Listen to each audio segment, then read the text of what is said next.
Hi guys, welcome to code Gyan. मेरा नाम है प्रखर कुमार और आज से ट्यूटोरियल में हम कंपोनेंट इन माउंट के बारे में पढ़ेंगे। पिछले ट्यूटोरियल में हमने कंस्ट्रक्टर लाइफ साइकिल मेथड के बारे में देखा था। तो कंस्ट्रक्टर लाइफ साइकिल मेथड हम स्टेट बनाने के लिए यूज होता है और ये कंस्ट्रक्टर लाइफ साइकिल तब कॉल होता है जब कंपोनेंट इंसर्ट होता है डोम में। ठीक है, तो जैसे ही कंपोनेंट इंसर्ट होता है डोम में constructor life cycle method call हो जाता है। इंसर्ट होता है, लोड नहीं। मतलब जब वो बनना शुरू होता है तब कंस्ट्रक्टर लाइफ साइकिल कॉल हो जाता है और जैसे ही आपका कंपोनेंट बन जाता है कंपोनेंट डिड माउंट कॉल हो जाता है। ठीक है, तो कंपोनेंट डिड माउंट कब कॉल होता है? जब आपका कंपोनेंट पूरा लोड हो चुका होता है डोम में और इंडिकेशन देने के लिए कि आपका जो कंपोनेंट है वो माउंट हो चुका है। माउंट हो चुका है उसका मतलब HTML और CSS पूरा लोड हो चुका है। तो जैसे ही आपका HTML CSS पूरा लोड हो गया, मतलब जैसे ही आपका कंपोनेंट लोड हो गया, component did mount life cycle method call हो जाता है, ये बताने के लिए कि आपका कंपोनेंट लोड हो चुका है। तो हमारा इमेज है उससे देखते हैं। हाँ, तो यहाँ पे देखो माउंटिंग का, हम अभी माउंटिंग के फेज में, अपडेटिंग फेज में नहीं है। तो देखो सब माउंटिंग में क्या होता है, सबसे पहले कंस्ट्रक्टर लाइफ साइकिल कॉल होता है, उसके बाद रेंडर मेथड कॉल होता है। रेंडर मेथड कब कॉल होता है? मतलब सबसे पहले कंस्ट्रक्टर कॉल हुआ, ठीक है, constructor life cycle method call हुआ, फिर रेंडर मेथड कॉल हुआ। तो रेंडर लाइफ साइकिल मेथड क्या करता है? ये HTML को लोड करने के लिए हेल्प करता है, इसी की मदद से हमें HTML देता है। ठीक है, तो पहले constructor life cycle method call हुआ, फिर render life cycle method call हुआ। तो रेंडर जब हमारा HTML और CSS को लोड कर देता है, फिर component did mount method call हो जाता है। तो कंपोनेंट डिड माउंट मेथड सबसे एंड में कॉल होता है। ये तभी कॉल होता है जब जो हमारा जो वेबसाइट है या जो भी हमारा HTML CSS है वो लोड हो चुका है, हमारा कंपोनेंट लोड हो चुका है, उसके बाद कंपोनेंट माउंट कॉल हो जाता है। ठीक है, और कंपोनेंट माउंट का यूज करके हम क्या कर सकते हैं? हम डेटा को फेस कर सकते हैं। आप इस मेथड में सर्वर से डेटा को फेस कर सकते हैं। जैसे API से डेटा को रिट्राइव करना हुआ, मतलब जैसे ही आपका मतलब सब चीज लोड हो चुका है, अब आपको डेटा को रिट्राइव करना है, तो कंपोनेंट रीड माउंट में का यूज करके आप डेटा को रिट्राइव कर सकते हैं। ठीक है, और जैसे डॉम को इंटरेक्शन करना, अब आपका कंपोनेंट लोड हो चुका है या आपको कुछ भी डॉम, मतलब जो भी आपका डॉम बना है उससे आपको इंटरेक्शन करना है। ठीक है, तो आप कंपोनेंट डिड माउंट का यूज करके जो भी आपका डॉम बना है उससे आप इंटरेक्ट कर सकते हो। तो इसको कोड के थ्रू समझते हैं।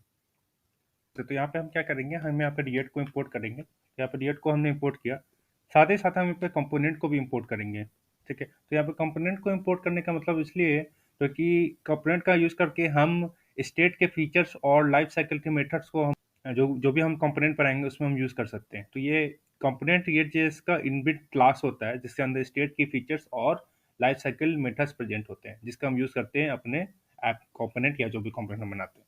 तो यहाँ पे हम क्या करेंगे, हम इंपोर्ट करेंगे जो CSS इसका है, इनबिल्ट CSS है, app.css। ठीक है, उसके बाद हम यहाँ पे क्लास ऐप एक्सटेंड कर देंगे हम इस कंपोनेंट को। ठीक है, तो हम यहाँ पे कंपोनेंट क्लास को एक्सटेंड करते हैं ताकि हम उसके फीचर्स को यूज़ कर सके। ठीक है, उसके बाद हम यहाँ पे रेंडर कर देंगे। रेंडर की है, रेंडर करने के बाद हम, और रेंडर भी एक लाइफ साइकिल मेथड है जो कि क्या करता है, वो हमारे HTML के कंटेंट को लोड करता है हमारे ब्राउजर में। ठीक है, मतलब हमारे डोम में। रेंडर के बाद हम यहाँ पे रिटर्न करेंगे, जो कि रेंडर के अंदर होता है। वो रिटर्न क्या हम करेंगे, यहाँ पे रिटर्न में हम डिप टैग लिखेंगे और डिप टैग में हम एक H1 टैग लिखेंगे या H2 जो भी लिखो, हेलो रिएक्ट। ठीक है, ये हम लिखेंगे और यहाँ पे इसको हम एक्सपोर्ट कर देंगे, एक्सपोर्ट डिफॉल्ट ऐप। ठीक है, उसके बाद यहाँ देखो ये हेलो रिएक्ट आ गया। ठीक है, तो यहाँ तक ठीक है। अब जो हम रेंडर में, अभी हमारा क्या है, हमें कंपोनेंट डिड माउंट समझना है। तो कंपोनेंट डिड माउंट कब काम करता है?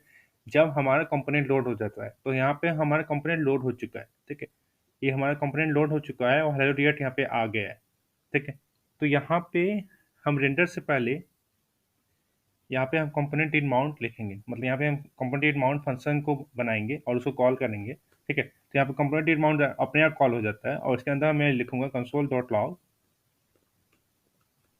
यहाँ पे कंपोनेंट माउंटेड। ठीक है, तो एनी केसेस क्या होगा आउटपुट? आप ये सोच रहे हो कि ये मेथड पहले कॉल हो जाए, ऐसा नहीं है। ये मेथड तभी कॉल हुआ जब हमारा कंपोनेंट लोड हो चुका हो। तो मतलब हमारा जो ये कंपोनेंट है, जो जो हेलो रिएक्ट रिटर्न कर रहा है, ये जब ये लोड हो चुका होगा तभी कंपोनेंट माउंटेड कॉल होगा।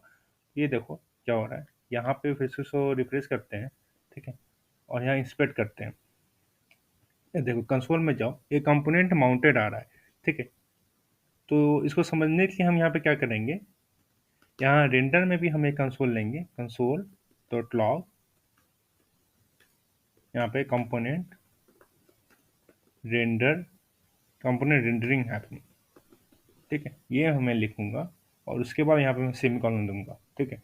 अब आप देखो क्या होता है, तो यहाँ पे मैं इसको फिर से करता हूँ रिफ्रेश, ठीक है। तो अब ये देखो कंपोनेंट रेंडरिंग हैपनिंग आ रहा है, उसके बाद कंपोनेंट माउंटेड हो रहा है। तो जब ये कंपोनेंट बन रहा था तब कंपोनेंट डिड माउंट कॉल नहीं हुआ।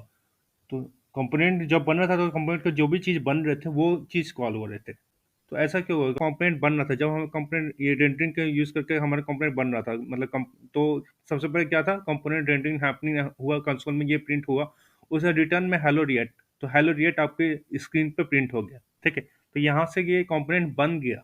तो जब कंपोनेंट बन गया उसके बाद component did mount method call, मतलब अब रिएक्ट ने ये मैसेज भेजा कि हमारा कंपोनेंट बन चुका है, अब कंपोनेंट डिड माउंट को कॉल कर दो। तो कंपोनेंट डिड माउंट कॉल हो गया जिसमें कंपोनेंट माउंटेड प्रिंट हो गया कंसोल में। इसलिए पहले कंपोनेंट रेंडरिंग हैपनिंग आया, फिर कंपोनेंट माउंटेड आया। तो ये था हमारा कंपोनेंट डिड माउंट। मैं आशा करता हूँ आपको कंपोनेंट डिड माउंट समझ में आया हो। Please like and subscribe the channel, please share with all your friends. Bye.